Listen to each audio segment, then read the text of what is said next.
pour commencer, une petite précision sur le titre de mon intervention, donc l'incarnation dans le judaïsme ancien et moderne. Alors, il est d'habitude de faire référence au judaïsme au pluriel, pour faire droit à la variété des écoles et mouvements juifs et inclure l'étude de textes qui ne font pas partie de la tradition rabbinique. Toutefois, ainsi que le rappelle Daniel Boyarin, les spécialistes considèrent qu'il est historiquement plus pertinent de définir le judaïsme de manière plus large encore, comme, je cite, « la somme des expressions religieuses des Juifs ». Fin de citation. C'est donc ce singulier inclusif très large qui sera utilisé dans cette présentation.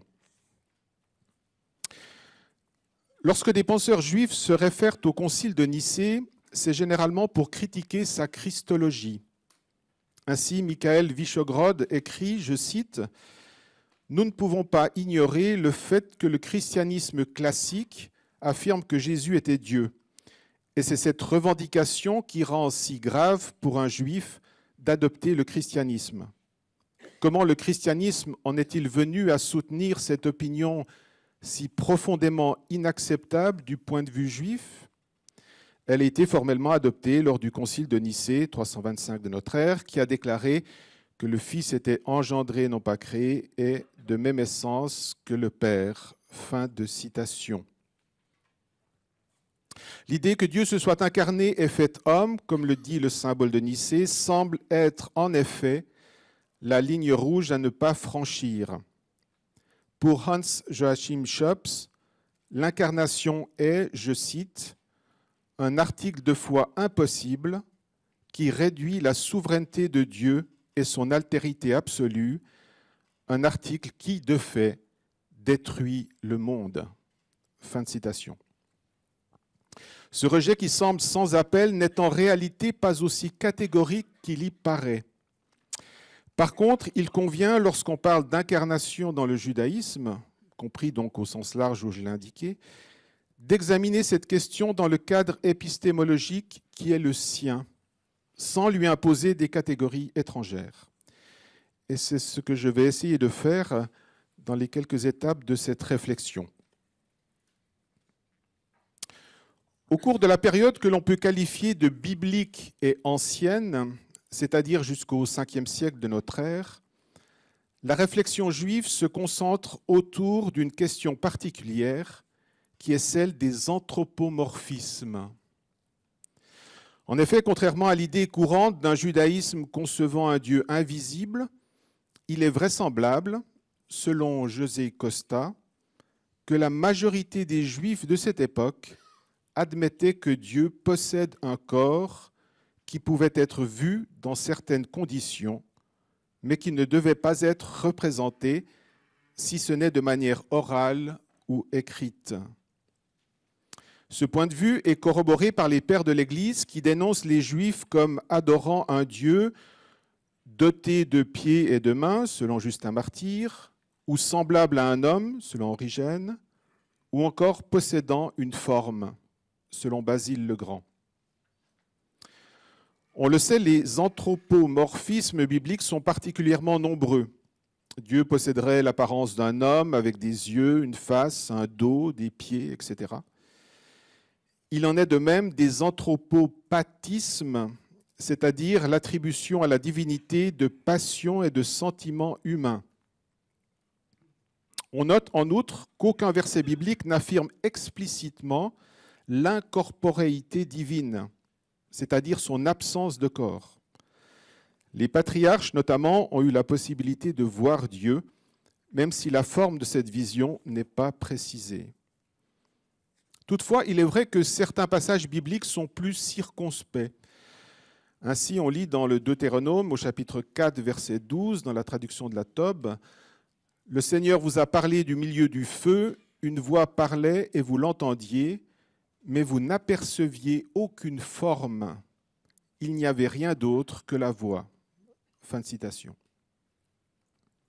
Selon Alon Goldstein, même s'il existe des interprétations opposées parmi les rabbins, par exemple entre l'école littéraliste de Rabbi Akiva et celle métaphorique de Rabbi Ismaël, il n'en reste pas moins que, je cite, « Dans toute la littérature rabbinique, il n'y a pas une seule déclaration qui nie catégoriquement que Dieu est un corps ou une forme. » Fin de citation. La question est alors, quel genre de corps Dieu possède-t-il? Est-il similaire à celui de l'homme et quelle est sa fonction? Le passage de la Genèse consacré à la création de l'homme et de la femme, fait à l'image et à la ressemblance de Dieu, en Genèse 1, a été le sujet de nombreux débats. Jusqu'au Moyen Âge, ces deux termes sont utilisés de façon interchangeable dans l'exégèse rabbinique, alors que l'exégèse chrétienne les différencie fortement en suivant en cela l'anthropologie philonienne. Dans le Talmud de Babylone, il se trouve une interdiction de représenter l'homme qui est justifiée par le fait que son corps est précisément à l'image du corps de Dieu.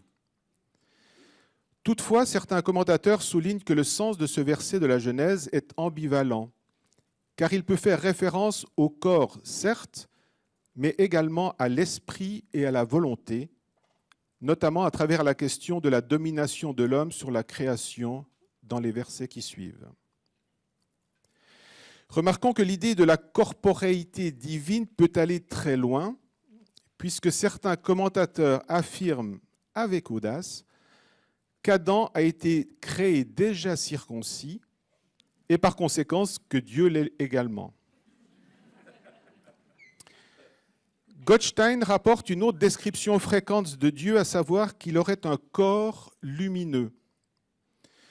Selon un passage du Sefer Yetzira, le corps divin posséderait un caractère lumineux qui ne peut être perçu que par les purs de cœur. Le Lévitique Rabbah ajoute que le corps d'Adam, créé à l'image et à la ressemblance de celui de Dieu, serait également lumineux. Une luminosité qui diminue suite à sa faute. On note qu'une idée similaire se trouve aussi dans l'homélie 17 du pseudo-Clément.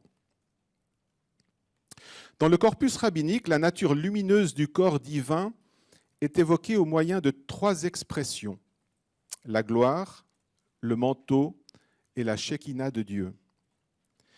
Les 2 premières sont tirées de textes bibliques. La 3e expression est une association faite explicitement par les rabbins entre la lumière et la Shekinah, dont la racine shakan n'a pourtant pas de rapport avec la lumière et signifie résider.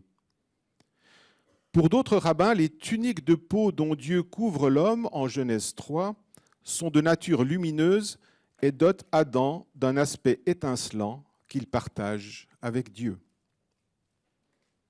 On peut encore noter qu'une indication indirecte de la corporéité divine se trouve dans des visions rapportées notamment au moment de l'exode du peuple des Hébreux au bord de la mer Rouge et sur le mont Sinaï.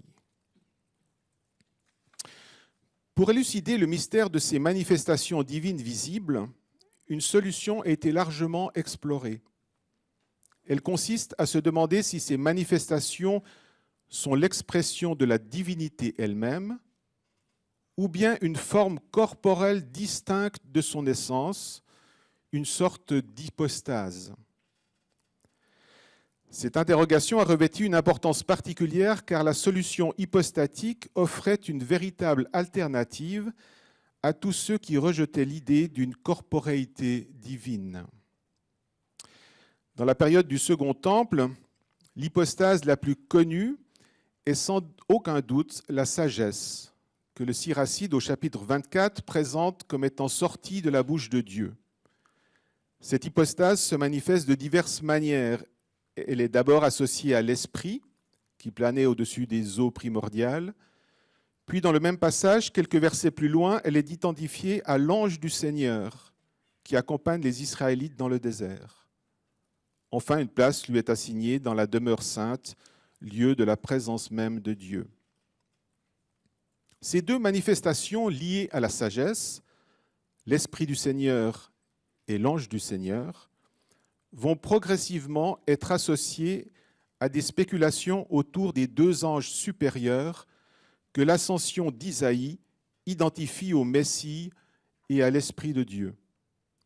Au 1er siècle de notre ère, une communauté baptiste judéo-chrétienne proche de l'ébionisme, les Elkazaïtes, parlent également d'un couple d'anges, l'un masculin, le Fils de Dieu, l'autre féminin, le Saint-Esprit, qui aurait révélé à Elkazaï son livre sacré.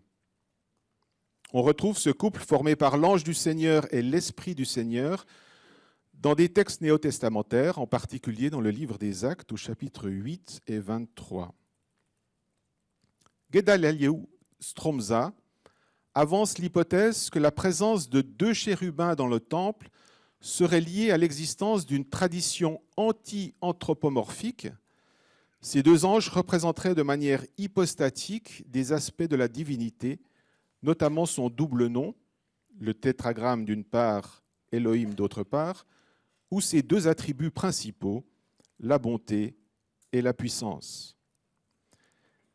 Il est important de noter que dans la littérature rabbinique, de nombreuses entités se situent à la limite entre la manifestation d'attributs corporels divins et une existence angélique stricte. On note en particulier l'ange Métatron, l'Adam cosmique et à nouveau la Shekinah.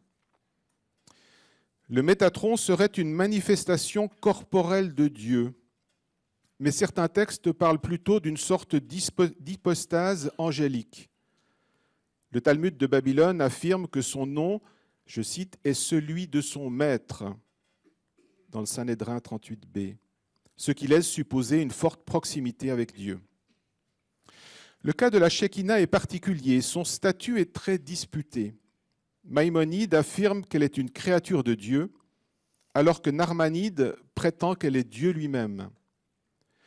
Pour d'autres commentateurs, elle aurait un statut intermédiaire, étant une sorte d'émanation lumineuse sensible de la divinité, comme nous l'avons vu précédemment.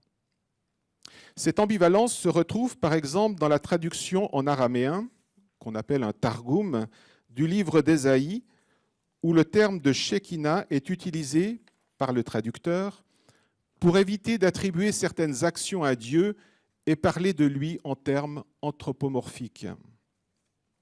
Notons cependant que rien n'indique dans le Targum lui-même une distance entre Dieu et le monde, à tel point que le traducteur n'hésite pas à attribuer à l'être même de Dieu le fait de parler, aider, envoyer des prophètes, rassembler des exclus, mais aussi détruire et même tuer. Comme on le voit, la situation est complexe.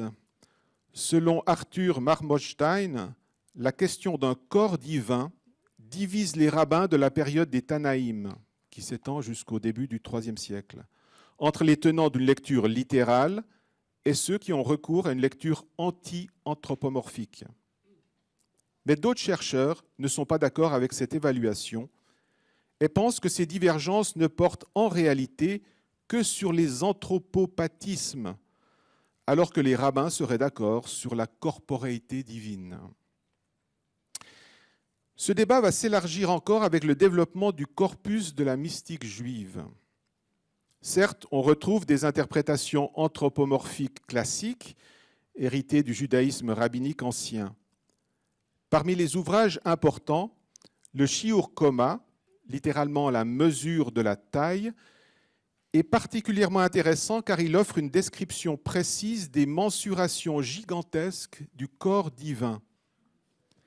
Certains spécialistes le rapprochent du Cantique des Cantiques et de sa description de l'amant divin dont la bien-aimée est Israël.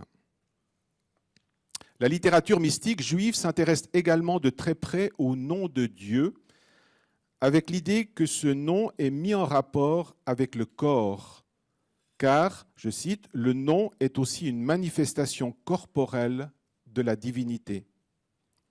En effet, pour la littérature mystique, le corps divin possède une double nature, physique et linguistique. Selon le Zohar, le texte tout entier de la Torah déploie à un niveau ésotérique le nom de Dieu. Moshe Hidel rapproche cette double dimension du corps divin, physique et linguistique, de la double dimension du rapport entre Dieu et son Fils. Une dimension extérieure, l'image, la beauté, la luminosité, etc., et une dimension intérieure, le souffle, l'esprit, la parole, etc. C'est ce qu'Idel nomme le morphonominalisme, c'est-à-dire une conception qui allie une forme extérieure et un nom intérieur. Ce lien n'implique pas d'incarnation entre le Fils et Dieu, au sens où le christianisme l'entend. Il permet cependant d'organiser les différents modes de filiation qui se trouvent dans la littérature mystique. Idel en identifie 4, la génération, l'émanation, la filiation et la vocation. Le rapport de la mystique juive à la notion d'incarnation ne se restreint pas à la dimension corporelle ou filiale. En effet, le rapport à la lettre est prédominant dans tous les textes kabbalistiques, au point qu'Eliot Wolfson peut écrire, je cite, « Dans le panorama textuel de la Kabbale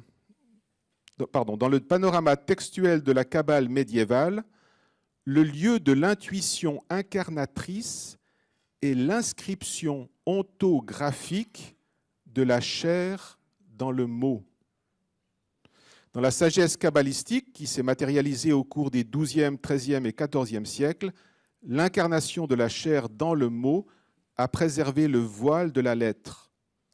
Le seul moyen crédible d'appréhender le sens profond de la loi est censé passer par son enveloppe extérieure afin de contempler les mystères de la Torah sous le vêtement et voir l'image de l'invisible incarnée de manière iconique dans le texte qui fut l'incarnation textuelle du nom.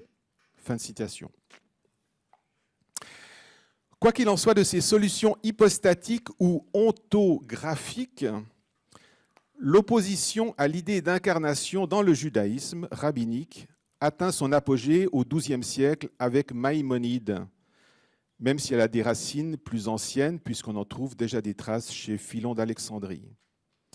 Le Guide des égarés de Maïmonide est consacré en grande partie à l'étude détaillée des passages bibliques qui décrivent des attributs physiques de Dieu, afin de prouver que seule une interprétation métaphorique permet de tenir compte du fait que la Torah parle le langage des hommes.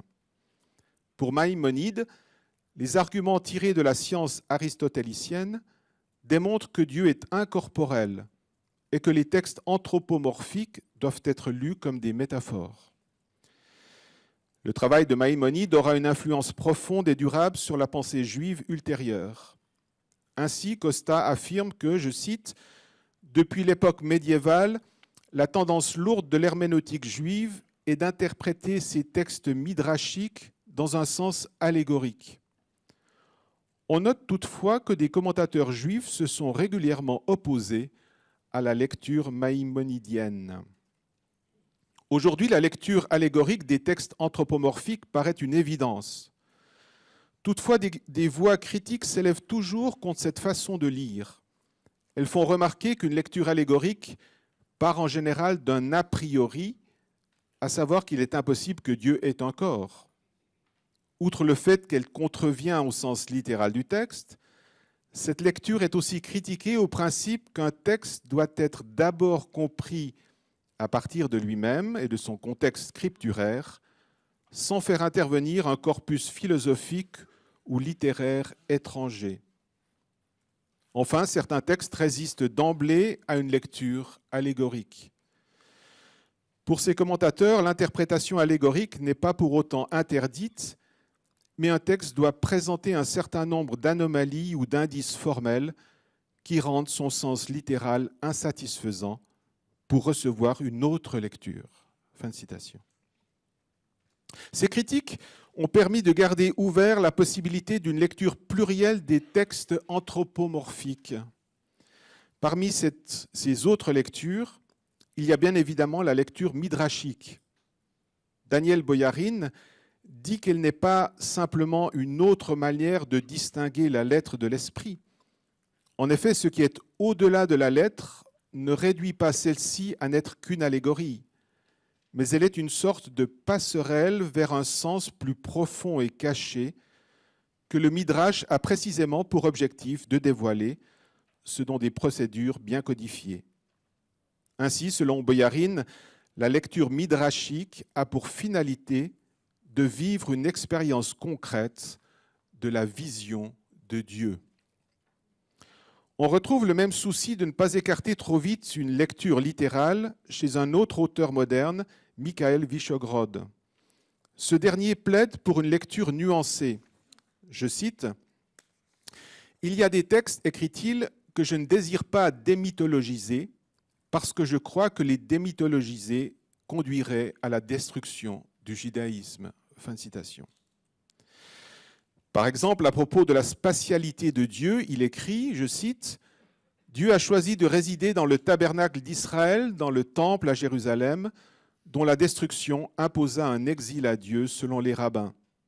Le Dieu d'Israël est donc un Dieu qui entre dans le monde des humains et en le faisant n'évite pas les paramètres de l'existence humaine qui incluent la spatialité. » Fin de citation. Pour Vyshogrod, le judaïsme a toujours maintenu la dialectique entre la transcendance et l'immanence de Dieu. Il se demande si le mot d'incarnation ne pourrait pas être utilisé pour décrire la relation très particulière qui unit Dieu avec son peuple. Il y aurait donc une incarnation au sens juif du terme de Dieu dans son peuple et non dans une personne singulière. Je cite, « Peut-être que pour une raison mystérieuse, l'Église, le rassemblement des païens attirés par le Dieu d'Israël, ne pouvait pas voir cette incarnation dans le peuple juif, mais qu'elle pouvait la voir dans ce seul juif qui, sans que l'Église s'en rende compte, représentait son peuple. Peut-être que le lien entre Jésus et son peuple est-il beaucoup plus étroit qu'on ne le pense. » Fin de citation. Terminons cette rapide présentation de quelques auteurs modernes avec Elliot Wolfson, un auteur qui a tenté de penser la notion d'incarnation en se référant à la faculté imaginative des prophètes. Une faculté qui élabore des constructions mentales qui ne se trouvent pas uniquement dans l'esprit du prophète. Selon Wolfson, elles sont bien réelles et ne peuvent être réduites à de simples allégories. Cet auteur parle à ce propos du corps imaginal de Dieu. Ainsi, la forme incarnée de Dieu est, je cite, « rendue accessible à travers l'imagination liturgique, qui est exprimée dans l'étude de la Torah et dans la prière, les deux principales manières d'adorer Dieu en l'absence de temple et de sacrifices cultuels. » Fin de citation. En guise de conclusion, je dirais que cette brève présentation très fragmentaire, et qui nécessiterait évidemment plus ample développement, visait à mettre en lumière la complexité de la question de l'incarnation dans le judaïsme, tant ancien que moderne, et à montrer que la réflexion juive est décalée par rapport au cadre conceptuel particulier de la christologie chrétienne. À ce propos, l'apport de la tradition juive au développement de la christologie reste un sujet encore largement débattu par les spécialistes. Quoi qu'il en soit, la diversité des interprétations de l'idée d'incarnation dans le judaïsme, ainsi que ses liens possibles avec la théologie chrétienne, devrait interpeller les théologiens en cette année de commémoration du Concile de Nicée et offrir de nouvelles perspectives de dialogue avec le judaïsme contemporain. Je vous remercie.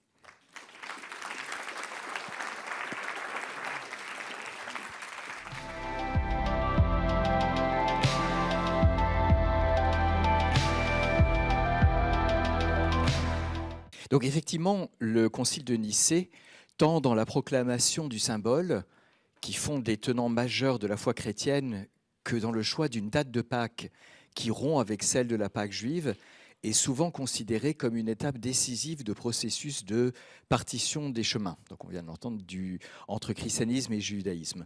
Et il s'agit pour nous de prendre acte de la distance qui s'y creuse, notamment d'évaluer avec honnêteté, donc et ce sera mon premier point, ce qui pourrait être un point aveugle dans l'histoire du salut présenté par une profession de foi qui omet la mention de la première alliance. Donc, premier point, le symbole de Nicée ne fait pas mention de l'alliance avec Abraham, de la Torah et du peuple juif.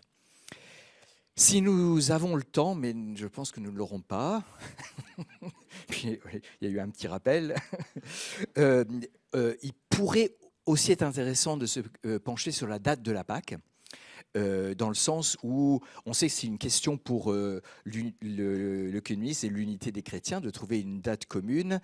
Le Concile de Nicée a aussi cité le moment d'une prise de distance avec la Pâque juive. Donc, est-ce qu'il y a une possibilité de retrouver une proximité avec la date de la Pâque juive? Ce sera peut-être pour des questions si jamais c'est possible. Mais je voudrais aussi aborder un autre aspect qui est plus positif, si on veut. Les progrès accomplis ces dernières décennies dans la compréhension de la complexité du monothéisme juif de la période intertestamentaire mettent en lumière un ancrage de la formulation de la foi trinitaire, à la fois paradoxal et en tension, mais très profond dans la révélation faite à Israël. Et je vais m'arrêter sur un point, l'enracinement du paradigme trinitaire qui est à l'œuvre dans le symbole, dans le Shema Israël, donc une des prières essentielles du monde juif. Donc, en fait, ce sera 2 points. Un angle mort dans l'histoire du salut, premièrement. Malgré son évocation de l'histoire, la mention de Pilate ou de la Vierge Marie, par exemple, le symbole ne mentionne ni n'évoque explicitement une grande partie du contenu de l'Ancien Testament, ni en particulier l'élection d'Abraham et l'histoire d'Israël. Il est dans un sens stupéfiant de voir qu'on peut expliquer le symbole de Nicée et de Nicée-Constantinople en recourant simplement à Genèse 1 à 2, 1 à 3, et puis au Nouveau Testament. Alors, très bien. Vous anticipez quelques minutes, mais... Alors, cela pourrait impliquer pour les croyants ce qu'on appelle un risque de théologie de remplacement ou de théologie de supersessionnisme théologique. Donc vous voyez de quoi il s'agit, c'est-à-dire le fait de considérer que la nouvelle alliance remplace l'ancienne. Elle n'est pas simplement une étape où un développement, etc. Elle prend la place de l'ancienne et elle rend l'ancienne caduque. Et un théologien méthodiste, R. Kendall Sulen, fait la distinction entre 3 types de théologie du remplacement. Et je trouve que c'est intéressant de les avoir en tête parce qu'il y a la théologie du remplacement qu'il nomme économique, c'est-à-dire Dieu de toute façon avait prévu que le peuple juif serait une préparation et que, une fois la préparation accomplie, il y ait l'alliance définitive. Bon, en toute proportion gardée, c'est un peu comme un groupe local qui prépare la scène pour une grande star. Ça, c'est remplacement économique, c'est-à-dire que c'est prévu dans l'économie du salut. Remplacement punitif, c'est plutôt le peuple juif aurait dû hériter de la nouvelle alliance, mais n'a pas reconnu Jésus, a donc été remplacé, voire puni. On connaît toutes ces thématiques, et il y a maintenant un nouveau peuple, nouveau dans le sens de autre, parce que nouveau dans la Bible peut aussi simplement vouloir dire renouveler. Et puis plus subtil, il y a la théologie de remplacement structurel, c'est-à-dire aucune affirmation de la caducité de l'alliance avec Israël, mais simplement le fait qu'on peut tout à fait présenter la foi sans parler du peuple juif et sans parler de l'alliance avec Israël. Et la question qui est derrière est très fondamentale, c'est cette alliance perdure-t-elle ou est-elle subsumée dans la nouvelle alliance? Alors, la théologie catholique et même l'enseignement, la doctrinale de l'Église catholique a fait des pas assez remarquables dans les 30 dernières années sur ce point, notamment avec Jean-Paul II, qui affirme en 1980 que l'ancienne alliance n'a pas été remplacée, n'est pas caduque. L'ancienne alliance qui n'a jamais été dénoncée par Dieu, c'est la citation. Le Dieu chrétien est le Dieu de Jésus-Christ et le Dieu d'Abraham, d'Isaac et de Jacob, ça, et le Dieu d'Israël. Je cite là l'Église catholique, mais de nombreuses dénominations chrétiennes ont aussi travaillé dans ce sens. Donc, il devrait être impossible, et en fait, profondément, il est en réalité impossible de présenter l'histoire du salut sans présenter l'étape dans un sens indépassable de la relation avec le peuple juif. Or, c'est ce que l'on fait régulièrement, et le symbole omet tout cet aspect-là. Donc, est-ce que je suis en train de dire qu'il faut changer le symbole ou compléter le symbole? On est filmé, d'accord. Alors, notons premièrement qu'un symbole n'est pas fait pour tout dire. Il répond à des problématiques précises. Par exemple, je pense que si un symbole était écrit aujourd'hui, il aurait toute une partie anthropologique assez précise, ce qui n'est pas le cas du symbole de Nicée. Bon. D'autre part, de toute façon, la tradition conciliaire, notamment le concile d'Éphèse, interdit de recourir à d'autres professions de foi. Donc, je pense qu'il nous faut observer cet interdit. C'est très clair. Dans un sens, même si peut-être que je pousse un petit peu, il y aurait plus de difficultés avec la très belle quatrième prière eucharistique. Parce que la quatrième, pour ceux qui voient, la quatrième prière eucharistique développe toute l'histoire du salut, ou se veut développer toute l'histoire du salut, mais à un moment, vers le début, après le Sanctus, comme l'homme avait perdu ton amitié par sa désobéissance, tu ne l'as pas abandonné au pouvoir de la mort, tu as multiplié les alliances avec eux, les hommes, et tu les as formés par les prophètes dans l'espérance du salut. Est-ce que c'est bibliquement précis? Est-ce que ce sont tous les hommes et les prophètes pour tous les hommes, ou est-ce que ce n'est pas précisément, en premier lieu pour le peuple d'Israël, pour bien sûr être une bénédiction pour les nations? Mais donc on pourrait se poser la question dans ce cas-là. Pour ce qui est du symbole, je pense qu'il y a deux voies à prendre. La première, c'est de mettre en lumière les quelques traces du rapport à l'élection d'Israël qui peuvent y être découvertes, parce qu'il y en a. 2 ou 3.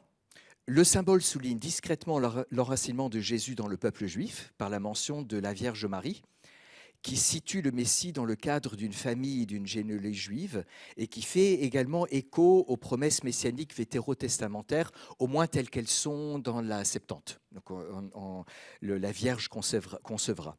Donc on a un pont entre les promesses de l'Ancien et du Nouveau Testament. Il y a un autre pont entre les promesses du Nouveau et de l'Ancien et du Nouveau Testament. Il est ressuscité le 3e jour selon les Écritures. Les Écritures ici, dans un sens paulinien, c'est l'Ancien Testament. Alors, je vais me permettre de faire ce qui pourrait sembler un excursus, mais qui ne l'est pas. C'est-à-dire, je vais aller jusqu'au symbole de Nicée-Constantinople, et pas que le symbole tel qu'il nous est donné à Nicée. Dans la tradition conciliaire, je ne vais pas trop y insister tout de suite, mais dans la tradition conciliaire, le symbole de Nicée-Constantinople est entièrement conforme à celui qui a été écrit à Nicée. Et dans celui de Nicée-Constantinople, il y a la mention de l'Esprit qui parle par les prophètes. Bon. De quels prophètes s'agit-il? Il s'agit clairement des prophètes d'Israël. On pourrait même se demander si ce n'est pas une note anti-marcionniste. Alors, on n'est pas sûr, c'est-à-dire quand Irénée parle du même esprit qui parle par les prophètes et par les apôtres, c'est clairement anti-marcionniste. Au IVe siècle, on est moins sûr de cela, mais on a des textes arianisants sur la Pentecôte qui ne mentionnent pas du tout l'Ancien Testament. Donc c'est intéressant de voir que le symbole de Nicée, qui prend position vis-à-vis d'Arius, lui, certainement cite ici l'Ancien Testament. Et on a d'autres symboles de la même époque, disons du IVe siècle, par exemple celui d'Épiphane de Salamine, qui développe beaucoup plus le thème de l'esprit à travers et la première et la nouvelle alliance, je cite, « Nous croyons au Saint-Esprit qui a parlé dans la loi et a prêché par les prophètes ». Donc on a loi et prophète, et puis qui est descendu au Jourdain, donc le baptême de Jésus, et qui parle dans les apôtres et qui habite dans les saints. Donc on est même le présent de l'histoire de l'Église. Donc ça c'était un premier conseil, si on veut une première piste, c'est de quand même faire attention aux traces du peuple de la première alliance dans le symbole. La deuxième piste, c'est comment utilisons-nous ce symbole, surtout en cette année de commémoration. Il me semble important de souligner le fait que le symbole est probablement né, ou en tout cas il a été nourri, et il a nourri la liturgie baptismale, donc il est liturgique pour une grande part, et il prend tout son sens lorsqu'il est proclamé dans la liturgie. Il ne s'agit pas d'une définition abstraite de la foi, mais d'un acte à l'intérieur d'une prière, et d'une prière qui, dans sa forme complète, devrait comporter des lectures de l'Ancien et du Nouveau Testament. Donc, dans ce sens-là, en fait, il ne s'agit pas de dire le symbole doit être complet, mais plutôt il doit être professé dans un cadre d'une liturgie complète. Voilà. Donc ça, c'était le premier aspect. Le deuxième aspect que je voulais souligner est la question trinitaire. Si vous voulez prendre un titre, c'est l'extension de l'unité. L'extension de l'unité, la Trinité et le schéma Israël. Paradoxalement, l'aspect du symbole de Nicée qui me semble plus profondément lié à la foi et à la pratique d'Israël est la manière dont est présentée la foi trinitaire. Alors, Michel Fédoux a parlé d'autres aspects qui sont aussi présents, par exemple la conception génétique de la Trinité. Il y a plusieurs paradigmes trinitaires dans le symbole, mais il y en a un qui n'est pas tellement mis en valeur, c'est le fait que, il me semble en tout cas, on peut comprendre qu'il y a un enracinement déterminant dans le « Écoute Israël, le Seigneur notre Dieu et le Seigneur un », ça c'est la traduction de la Tob, ou « Le Seigneur est notre Dieu, le Seigneur est un », donc Deutéronome 6,4.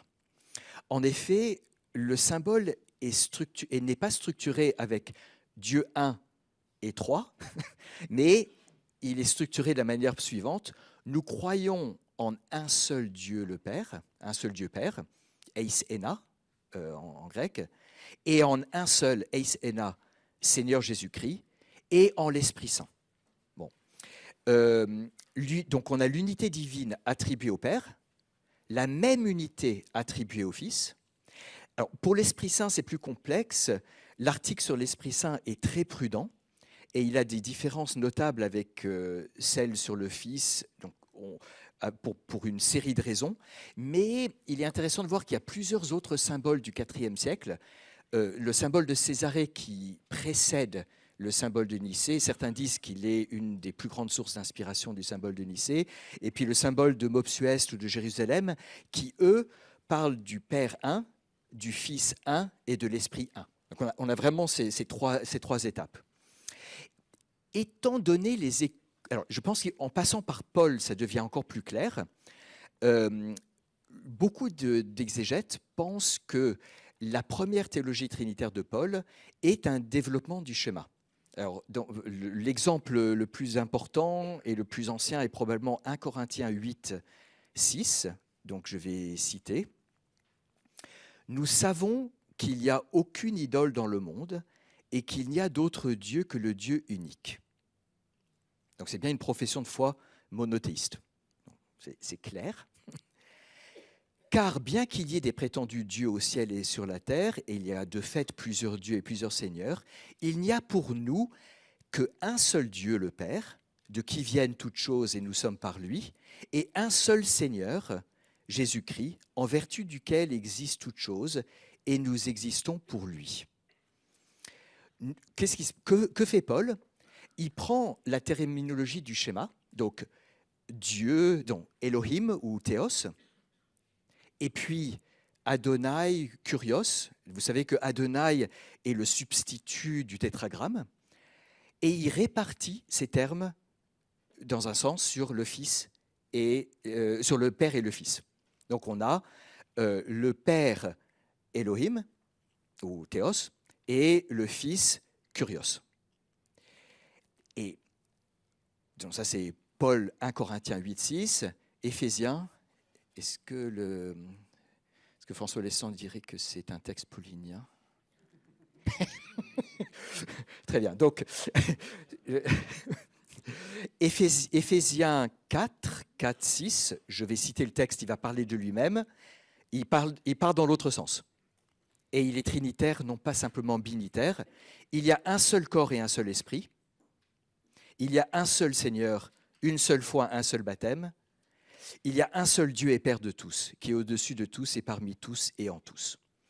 Donc, le symbole, je répète, ne part pas de ce qui deviendra le paradigme trinitaire central de la théologie trinitaire classique, c'est-à-dire une substance une et une triade, une trinité de mode d'être ou d'hypostase. Le symbole inclut dans l'unité du Père le Fils, et dans un sens inclut dans l'unité du Fils et du Père l'Esprit. Et peut-être même que le mot inclure n'est pas le bon. Celui qui me semble le plus ajusté, c'est Paul et ensuite le symbole étendent l'unité du Dieu d'Israël au Fils et étendent cette unité à l'Esprit.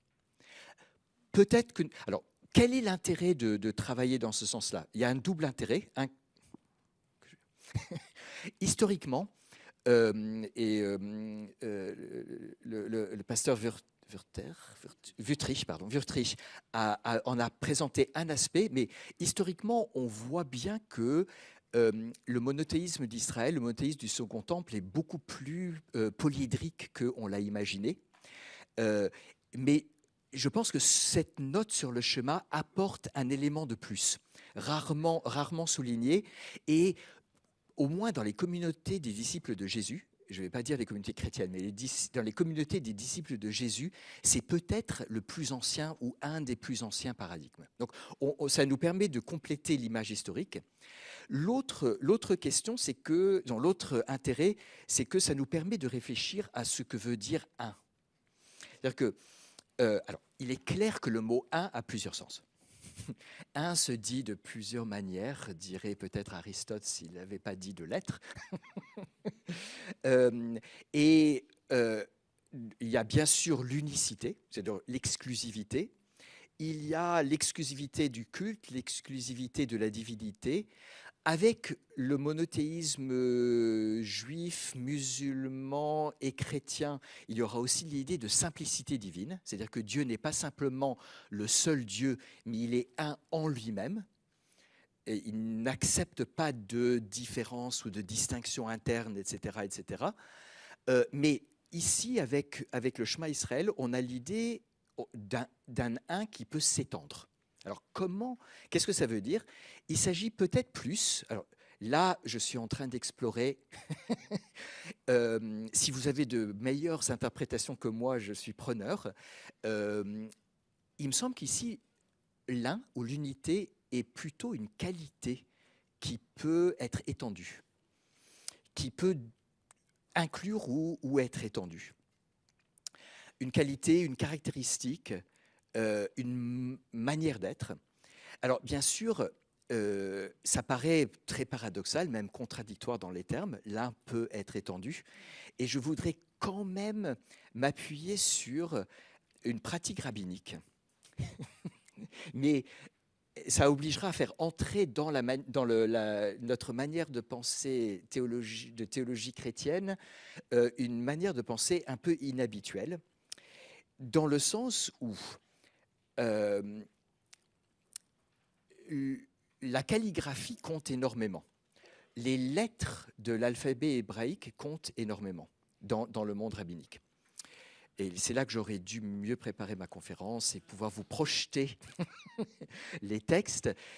Mais on sait que, au moins depuis le Xe siècle, peut-être même avant, dans les textes de la Torah ou du Talmud qui citent le Shema Israël, en Deutéronome 6, et puis dans les textes du Talmud qui citent le Shema Israël, le Aïn final de Shema, donc la dernière lettre du Shema, et le Dalet final de Echad, du 1, sont écrits en grand, beaucoup plus grand que les autres lettres.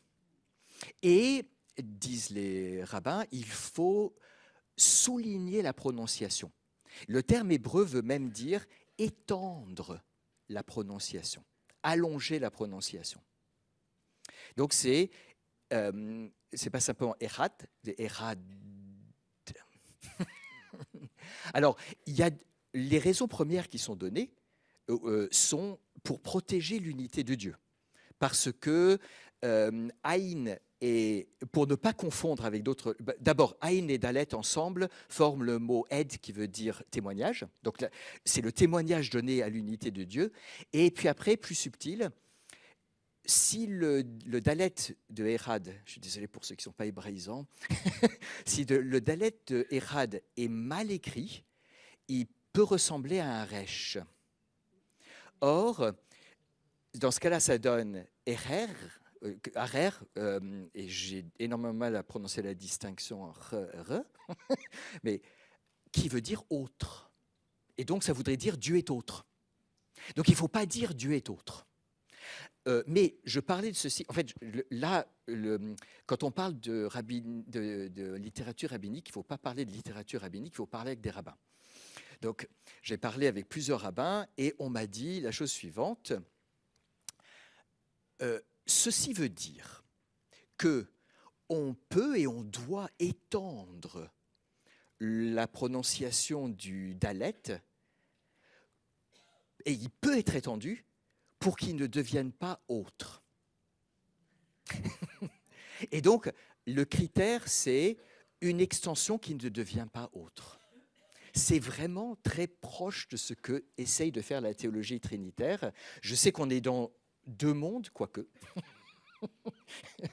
Mais alors, après, la question qui se pose, c'est si le Dalet peut s'étendre, donc si Echad peut s'étendre, et si Paul considère qu'il peut s'étendre au Fils et à l'Esprit, peut-il s'étendre au-delà? C'est-à-dire, peut-il s'étendre à l'être humain? Alors, dans la littérature rabbinique, je ne trouve pas de traces directes de cela. Le maximum que j'ai trouvé, c'est dans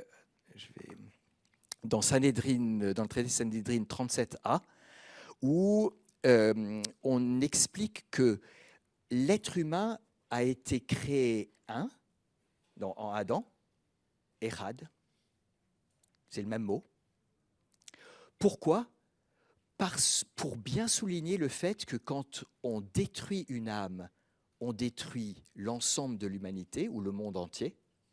Et quand on sauve une âme, on sauve l'ensemble de l'humanité ou l'ensemble du monde entier. Et ensuite, dit le texte, mais la puissance de Dieu fait que les êtres humains qui ont été créés sur le modèle de Adam, à la fois ils naissent de l'un, mais ils sont tous différents. Alors que quand un être humain produit des pièces de monnaie à partir d'une seule pièce, elles devraient être identiques. Donc, ce qui est très intéressant ici, mais bien sûr c'est une lecture à partir de la théologie chrétienne, c'est que dans l'être humain, il y a l'unité, il y a une unité qui inclut tous les autres et une unité qui est plurielle. Le maximum que je pense qu'on peut trouver, c'est le fait que l'Echad de Dieu unifie les hommes, plutôt que peut inclure les êtres humains, c'est plutôt que l'Echad de Dieu unifie les hommes, et je ne résiste pas à raconter. Vous savez à qui s'adresse Shema Israël, écoute Israël, à qui? Au peuple. Bon, alors le premier rang est quand même un peu plus... Une des premières des explications de Écoute Israël, c'est qu'il est adressé à la personne qui s'appelle Israël, Jacob. Écoute, et qui dit Écoute Israël? Ce sont les 12 fils de Jacob, parce que Jacob, voyant la diversité de ses fils et les tensions entre eux, a pris peur et pensait qu'il risquait de ne pas être fidèle au Dieu un et qu'il risquait de ne pas être en unité les uns avec les autres. Et les fils de Jacob veulent rassurer leur père en disant « Écoute, toi, père Israël, Jacob, Dieu est un et nous le confessons comme cela, et c'est aussi le garant de notre propre unité. » Voilà. Ce sont évidemment que des pistes de réflexion, mais je pense que cet ancrage des premiers modèles trinitaires dans le Shema, là je suis à peu près sûr du coup il y a un ancrage, et je pense que c'est une invitation à continuer à découvrir les promesses que la théologie trinitaire déploie avec une extraordinaire richesse.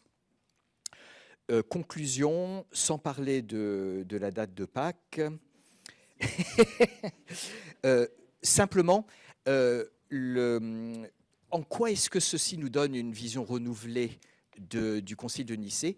Je pense qu'il faut être clair sur le fait qu'il nous montre un certain nombre de difficultés, déjà. Et il est bon de voir ces difficultés, c'est-à-dire l'omission d'une partie de l'histoire du salut, et donc comment bien utiliser le symbole, et puis la question de la date de Pâques, mais il nous montre aussi comment, d'une manière qui n'est plus acceptable par la tradition rabbinique dans son évolution postérieure, plonge profondément ses racines dans ce qui est le cœur de la foi monothéiste d'Israël. Et donc il y a peut-être une meilleure compréhension à la fois de la théologie trinitaire, certainement, peut-être aussi du monothéisme d'Israël.